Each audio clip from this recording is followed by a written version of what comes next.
से चलता ज्यादा उचित रहे। नारद जी आप लोग जाना था कि जहिया नारद कुछ न पावे। कुकुर फेंक दी हड्डी लड़ा हुआ है। अच्छा कुकुर फेंक के हड्डी लड़ावा जाते बारे तोहार ज्ञान। जहिया नारद कुछ न पावे हड्डी फेंक दो कुकुर लड़ावे। जिसकी बात कभी रद्द ना हो वही है नारद। प्रदीप पाल आप सरपतैया से भैया जी के द्वारा 100 रुपए का महान आशीर्वाद।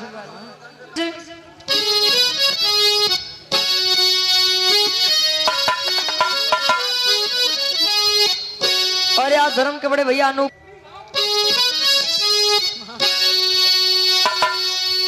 अरे दिन करके किरणें जब पड़ती थी तिज पर तिमिर से आता वहां भाग जाता। अमृत मणि बाणी संतों की सुन के ज्ञान अज्ञानियों में स्वयं जाग जाता। निज स्वार्थी करो लाख जप तप करो और छलकती है उसमें भी असुरों की छाया।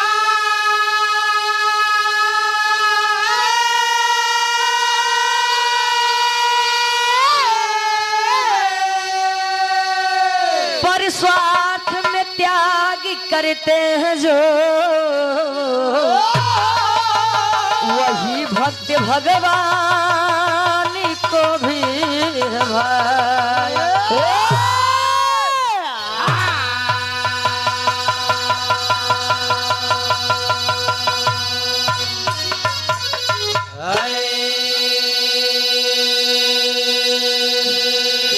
श्रद्धा रेस्टोरेंट के आप मलिकार साहब हिमांशु सिंह जी।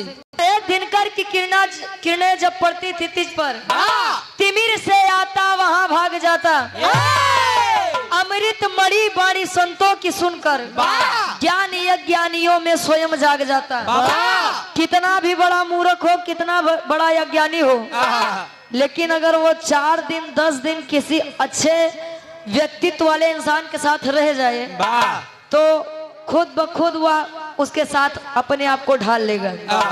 अच्छा एक बात हो कि अच्छा संस्कार पावे में काफी समय बीत जाता है लेकिन अगर बुरी संगत कई लिया तो 10 दिन नहीं लागत वही के साथे साथे टहरा ही लागत है। बिरहा में कवि जी बहुत सुंदर गजल के भाव देते हैं कैसे।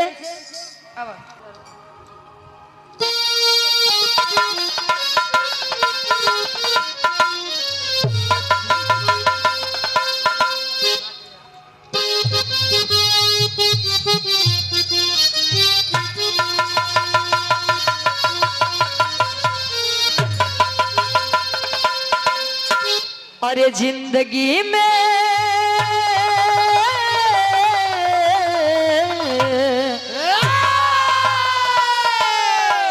समझने वाले समझेंगे। पढ़ा लिखा समाज शिक्षित लोग बैठे हमारे सामने इस लाइन पर विचार करेंगे। अरे जिंदगी में हजारों का मेला जुड़ा जिंदगी में हजारों का मेला जुड़ा हंस जब जब उड़ा तब अकेला उड़ा। हंस जब जब उड़ा तब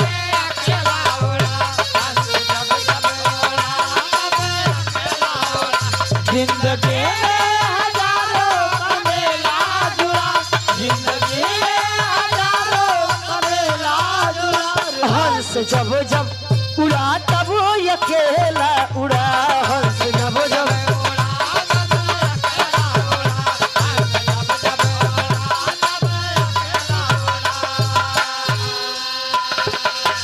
जिंदगी में हजारों का मेला जुड़ा हंस जब जब उड़ा तब अकेला उड़ा। स्वार्थी संसार है स्वार्थी जमाना बा लाइन में सब केहू लगा बटा। जौने दिन आदेश से आई गया तो जाबे अकेला न घर दुआर कामे दी न मेहरा लड़का बच्चा न माई बाबू ना भाई बहन। वाह जाना सभी को अकेले है, लेकिन कभी का भाव है भक्ति और भगवान के लिए। कैसे? का भक्ति शक्ति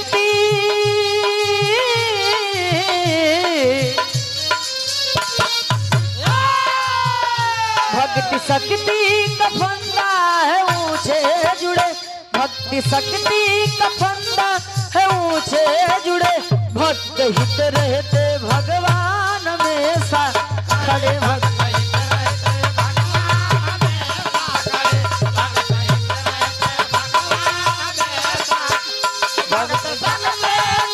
हाँ भैया, भक्ति शक्ति का फंदा है ऊंचे जुड़े, भक्त हित रहते भगवान हमेशा खड़े। भक्त हित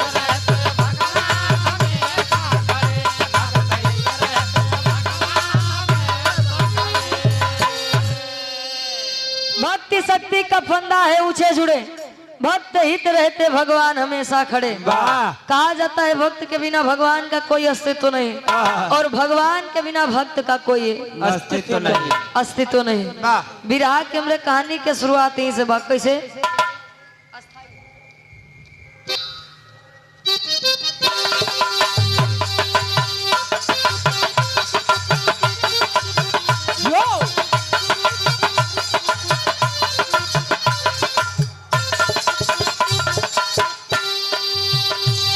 इंसानियत हो जिसमें वह सच्चा इंसान है, उसके लिए तो सारा जग ही जहान है।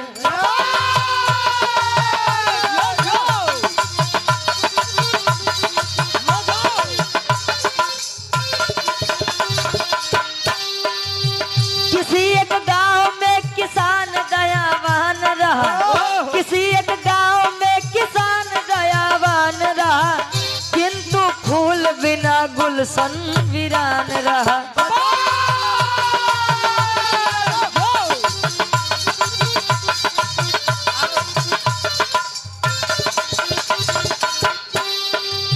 देवर्षि नारद का मृतलोक में प्रस्थान हुआ, देवर्षि नारद का मृतलोक में प्रस्थान हुआ, देवर्षि नारद का मृतलोक में प्रस्थान हुआ, देवर्षि नारद का मृतलोक में प्रस्थान हुआ। आए किसान घर यथाचित समान हुआ, आए किसान घर यथाचित समान हुआ, आए किसान घर यथाचित समान हुआ।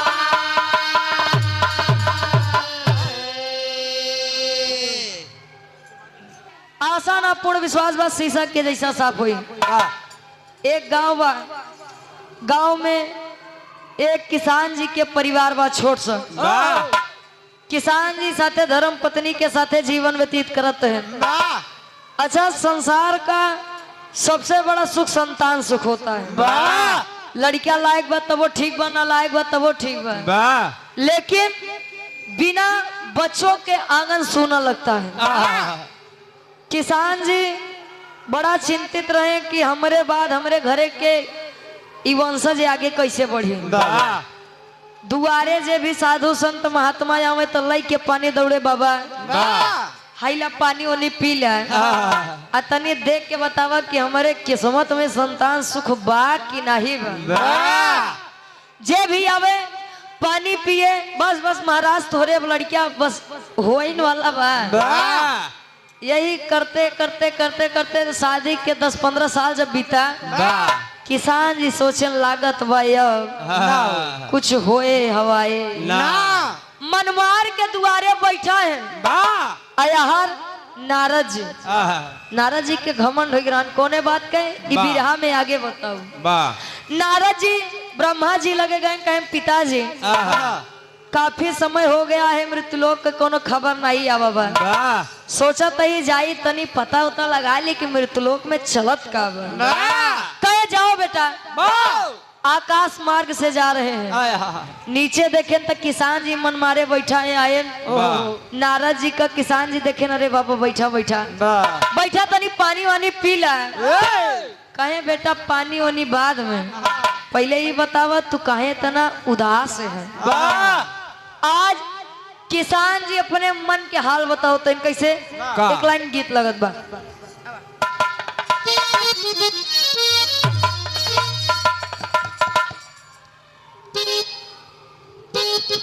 हारमोनियम की आवाज बढ़ावा।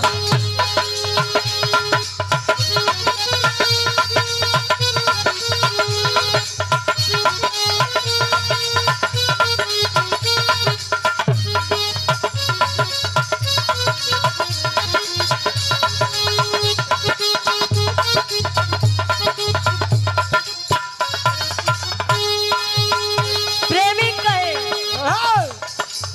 का टूटा ये गोरी तोहरी गली ऐती जईती का टूटा ये गोरी तोहरी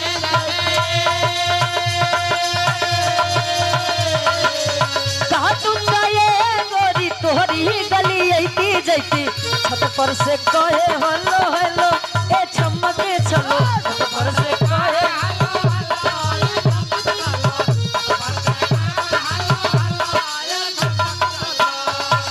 लेकिन किसान जी नारद जी से बतावत है कहे किसान बाबा मुनि के समनवा हो किसान बाबा मुनि के समनवा हो कहे किसान बाबा मुनि के समनवा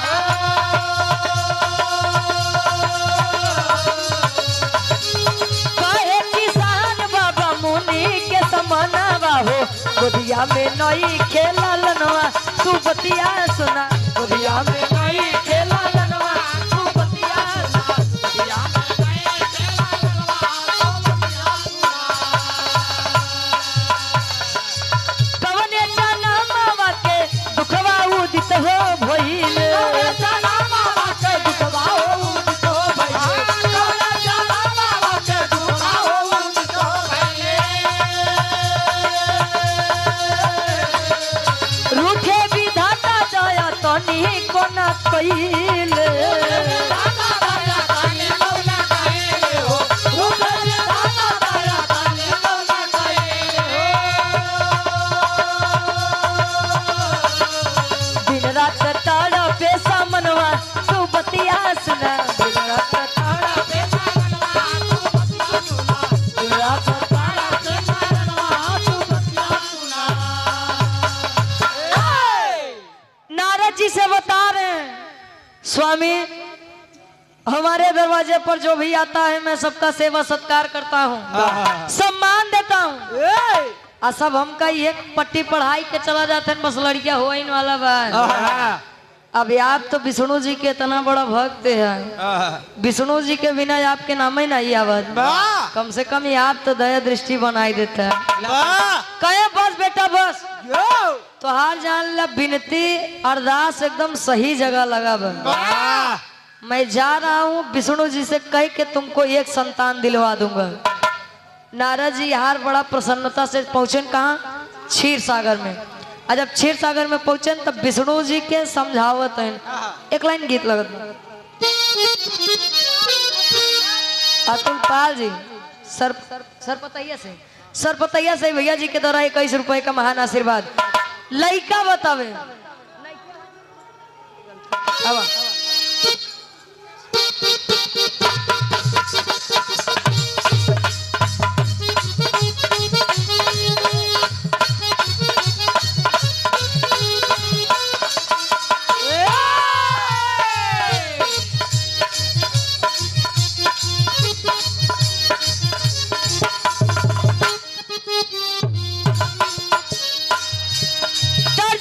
कवि जी फर्ज में लिखत है विष्णु जी के लगे नारद जी पहुंचत है कहा था इनका भीड़ाधारी विष्णु से जाके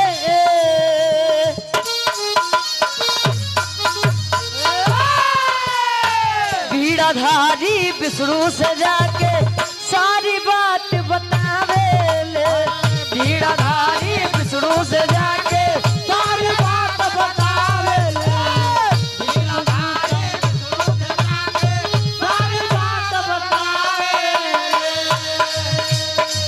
भीड़ाधारी विष्णु से जाके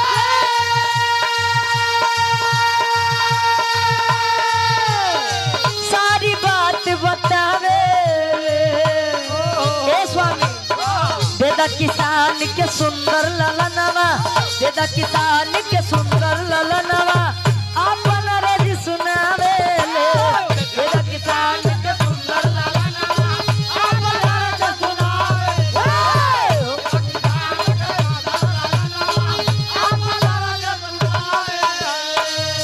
नारद जी कहे स्वामी अभी मैं मृतलोक गया था कहीं, तब एक किसान जी मिले थे कहीं, तो कहीं बड़े चिंतित थे, बड़े उदास थे।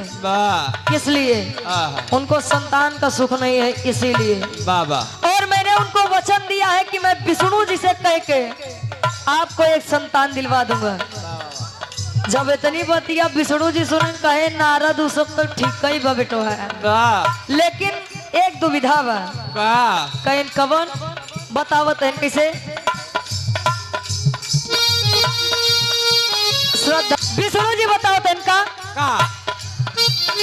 देवसी नारद के सुन के बतिया,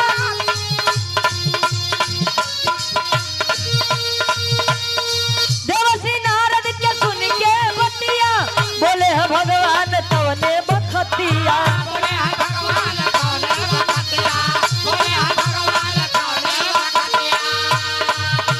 लिखा नहीं है लाल भाग्य में, लिखा नहीं है लाल भाग्य में, अपन रज सुनावे ले। लिखा नहीं है लाल भाग्य में, अपन रज सुनावे ले। लिखा नहीं है लाल भाग्य में, अपन रज सुनावे ले। कहे बेटा नारद सब तो ठीक है, आपने वचन दिया वो भी ठीक है, लेकिन किसान के किस्मत में लड़का के सुख है न बा। जब एक बार कलम चल जाती है तो वह बदलती नहीं, इसको आप भी जानते हैं। और करे किस्मत में संतान सुख नहीं बा, या से तू ढेर परेशान न हुआ है। कहे लेकिन स्वामी हम वचन दे के आए ही, बात पे बात होत है, ध्यान देंगे।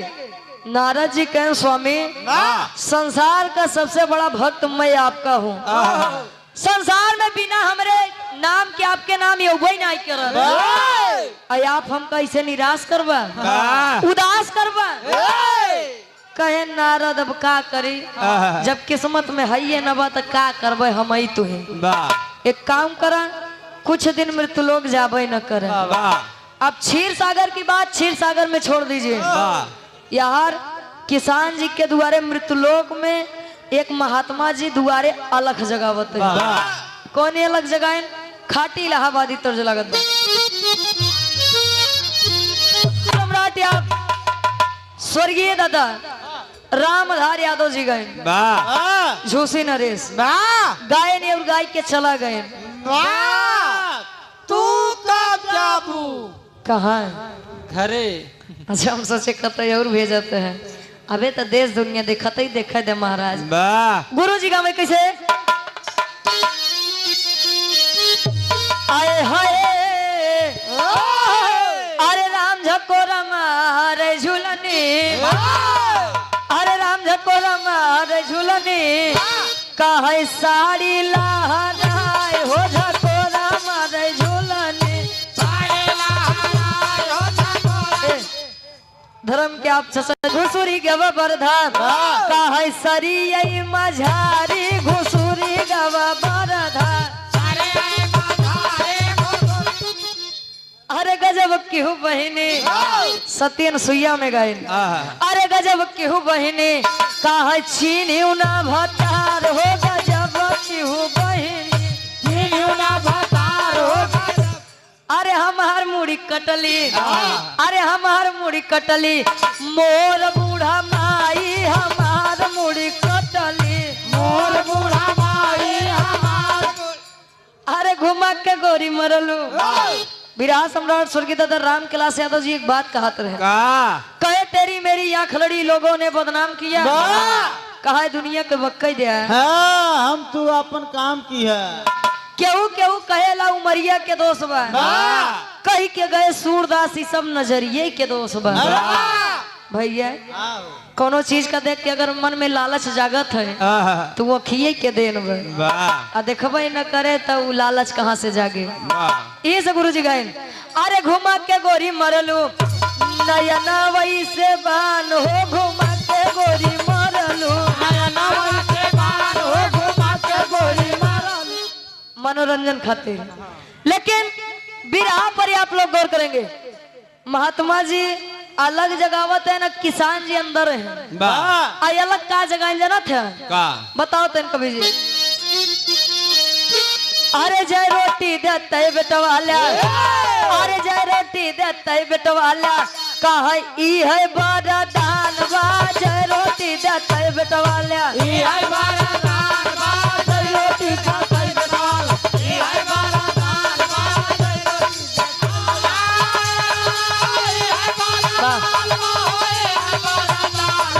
जय रोटी देते ई है बड़ा दान बा, जय रोटी देते बेटवाला।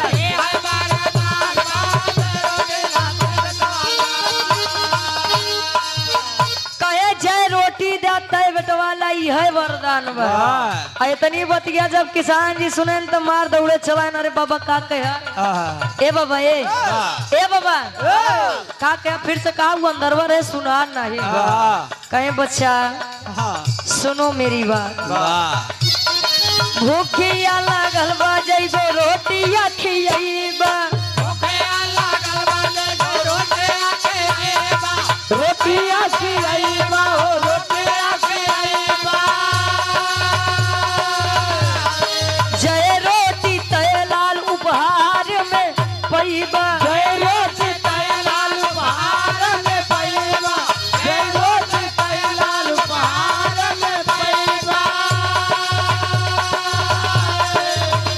अरे पैदा होई है लाल,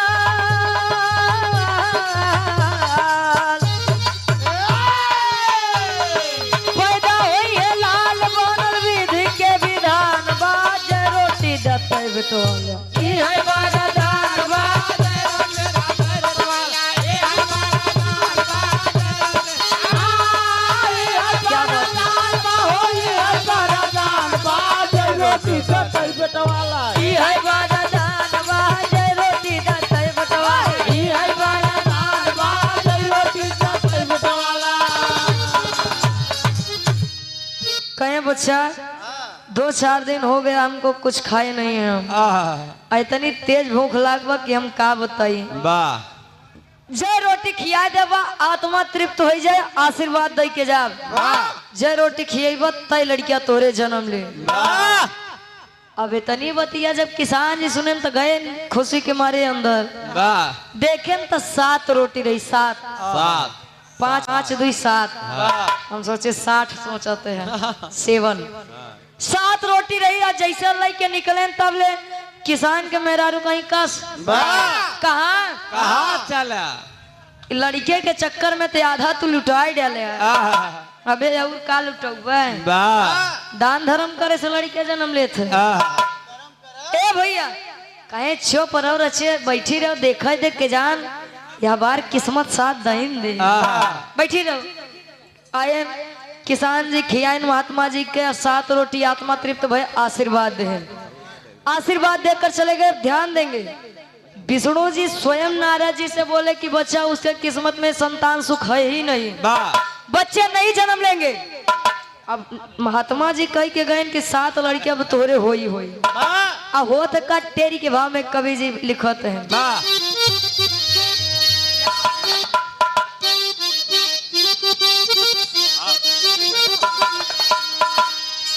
अरे भक्ति की शक्ति भारी पड़ गई, अरे बाबू भक्ति की शक्ति भारी,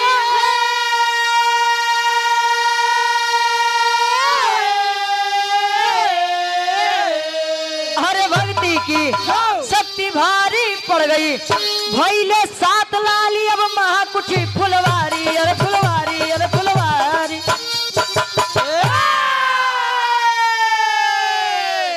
भक्ति की शक्ति भारी पड़ गई, भैले 7 लाली अब महाकुठी फुलवारी। 7 रोटी महात्मा जी खाए थे, किसान जी के घर पर 7 बच्चे जन्म लिए। अभी हमरे सुरेश भैया के आदेश बा कि भला जेकर पिराय हो जाए, अब लड़कियां जन्म ले ले सभी हम सोहर हो जाए भैया। सुनील भैया क्या आदेश बन। जब लड़का घरे जन्म लेते तो जौनी काकी दादी माई लोग बटे इनकर अलग अलग गोल बंधत है। गोल मतलब हम उम्र वाले अपने हो जैसे 50 से 80 वाली इनकर एक अलग टीम रहते है जेकरे मुहे में मान ला काकी दादी रंग के दांत नहीं गया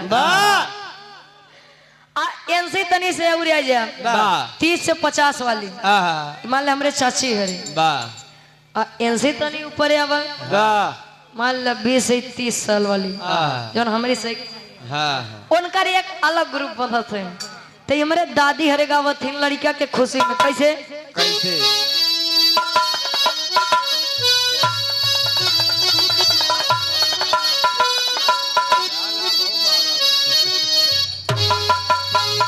अरे रनिया तोहारे ताजन में ललनावा गजब निकला गई हो रानिया तोहारा तजन ललना गजब निकला गए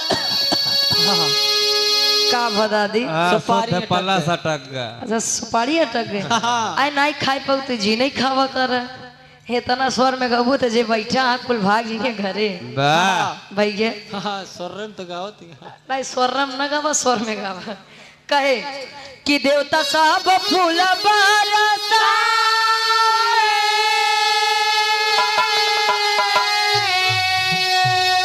अगनवा में ना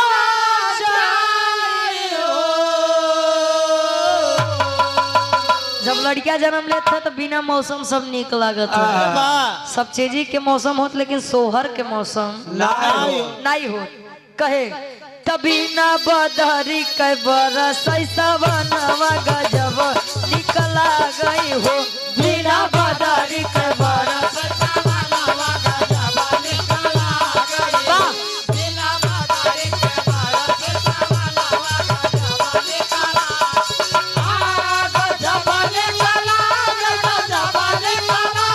गजब निकला बिना बदरी के बरस सवनवा गजब निकला गई हो बिना बदरी के बरस सवनवा गजब निकला गई हो। ई तो मान ला दादी हरे गाँव में अब इनसे तनी ऊपर आवा चाची हरे गाँव थे आ यूट्यूब पे बड़ा प्यार दुलार सम्मान देता है आप लोग गीत के गाँव में कैसे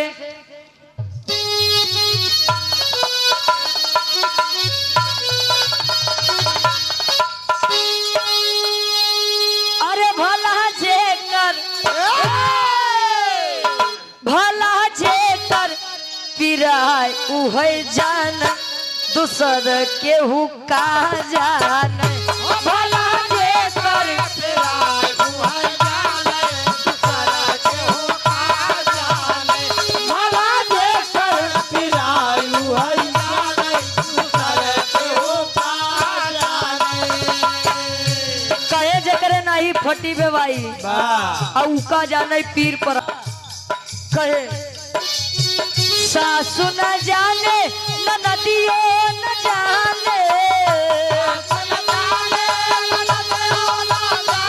सासु न जाने न नदियो न जाने सासु न जाने न नदियो न जाने जे करे ऊपरा बीते उहे जाने दूसर केहू का जाने जे करे ऊपरा उहे जाने दूसर केहू का जाने जे करे ऊपरा बीते उहे जाने दूसर केहू का जाने जे करे ऊपरा बीते उहे जाने आगे दुल्ही बतावे ना सास जाने ना ननद जाने बस इनका लोग का बस कार्यक्रम के समय जेठानी न जाने जेठ न जाने जेठानी न जाने जेठ न जाने जेठानी न जाने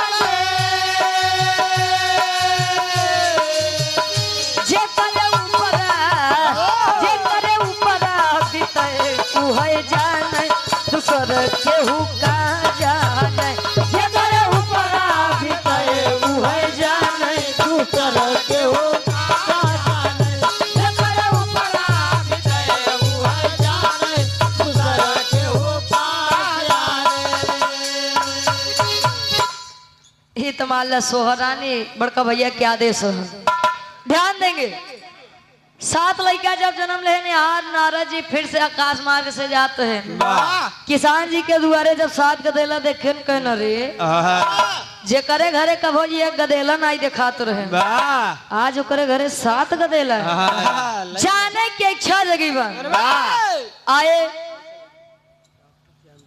कैले का लेकिन 2 चीज कभो जी नाराज करे पहला भगवान दूसर का डॉक्टर भगवान का नाराज करबो तो डॉक्टर लगे भेज देंगे और डॉक्टर का नाराज करबो तो हाँ तो इनका 2 जने में बड़ी खासियत बा इनसे 2 जने से बनाई के रखे के चाहिए।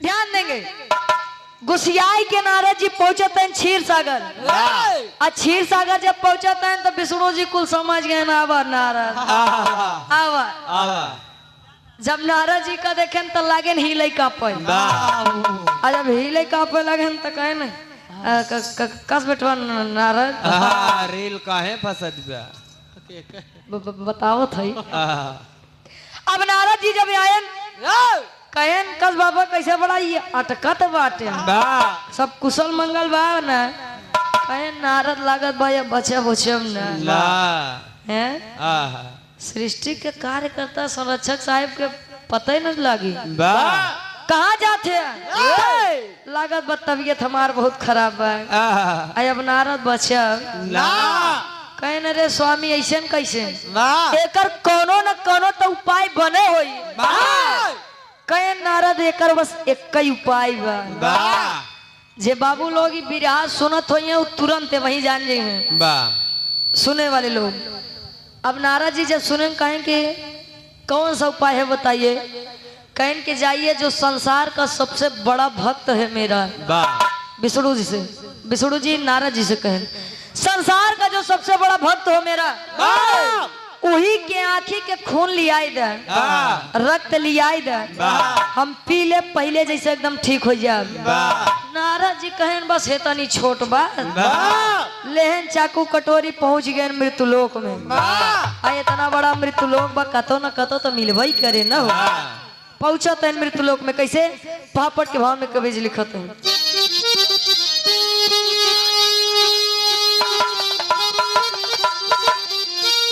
सोच रहे देवर श्री गौर बढ़ाई अपने मनवा में अरे तो सोच रहे देवर श्री गौर बढ़ाई अपने मनवा में तो कहाँ नेत्र के लहू मिल पाई अपने मनवा में कहाँ नेत्र के लहू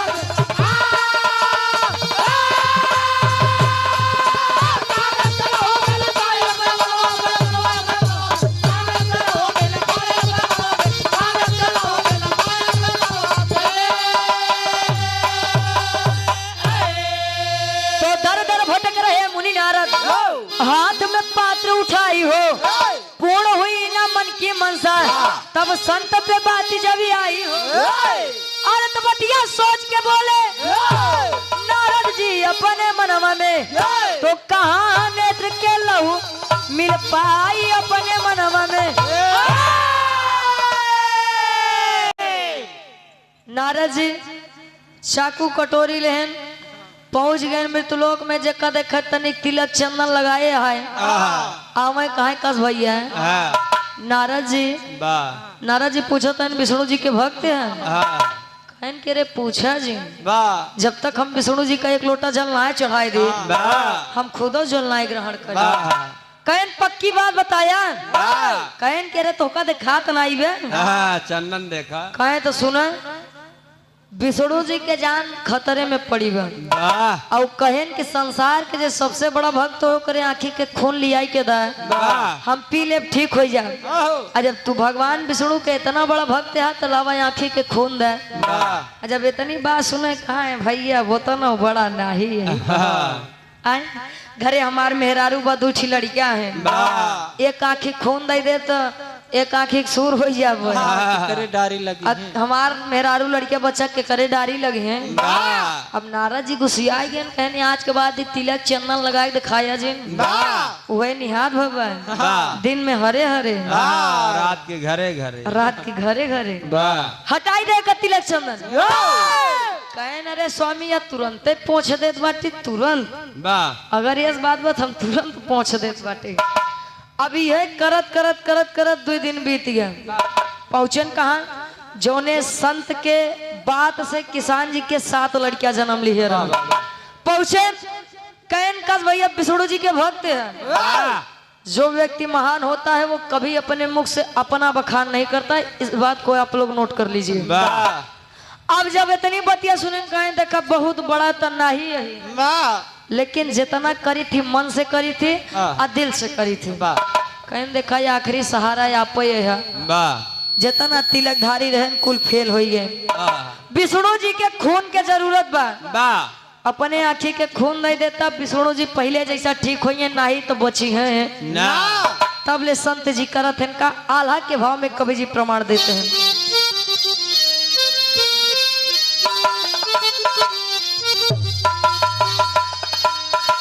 हाय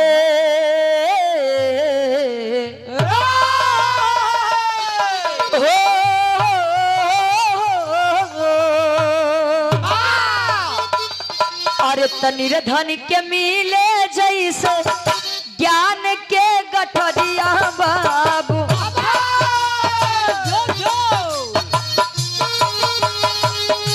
मनवा के ललसा सब गाइल बापूरा।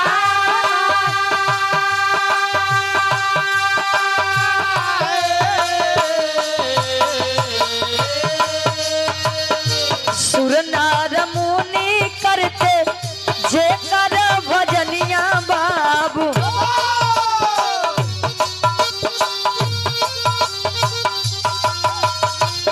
संकट में फंसे दुनिया के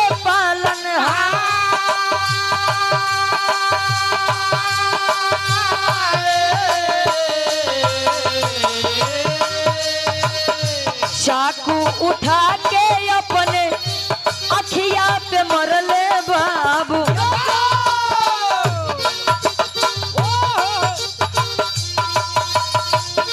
फुट गईल आँखी बहे खूनावन के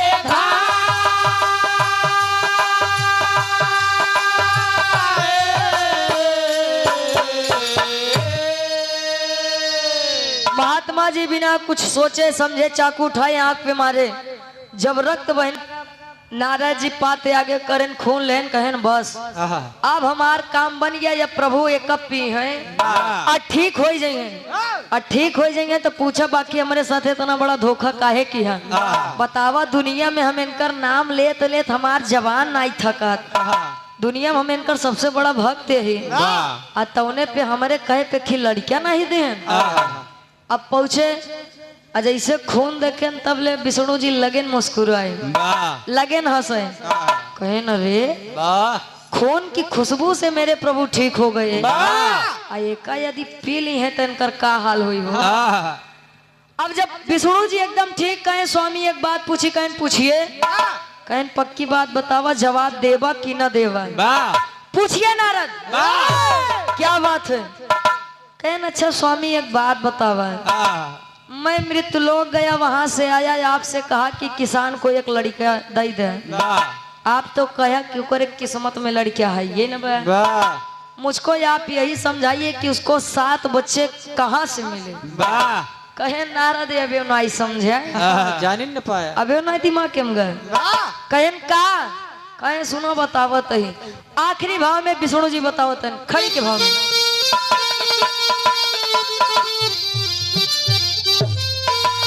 भगवान विष्णु हत्या करे अब पयनवा नारद जी। तो भगवान विष्णु हत्या करे अब पयनवा नारद जी। हमसे बड़ा बाटे भक्त के असनवा नारद जी।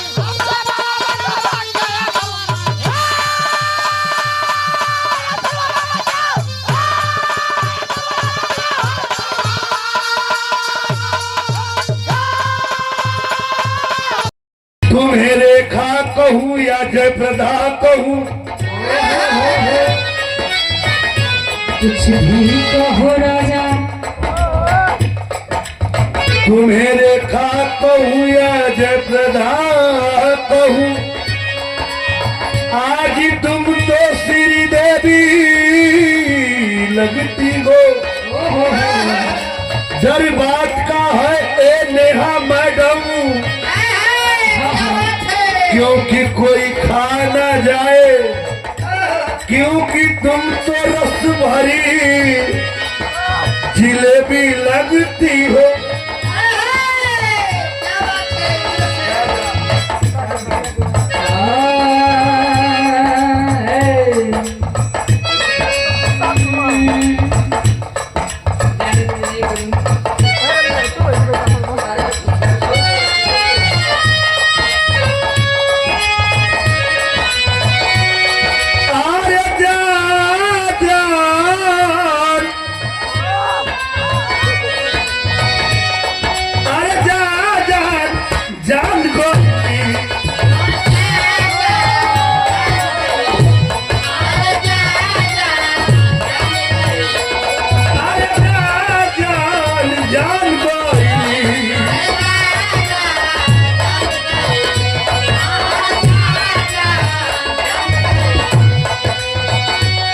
कितना पानी में बारू पगी जान गईनी,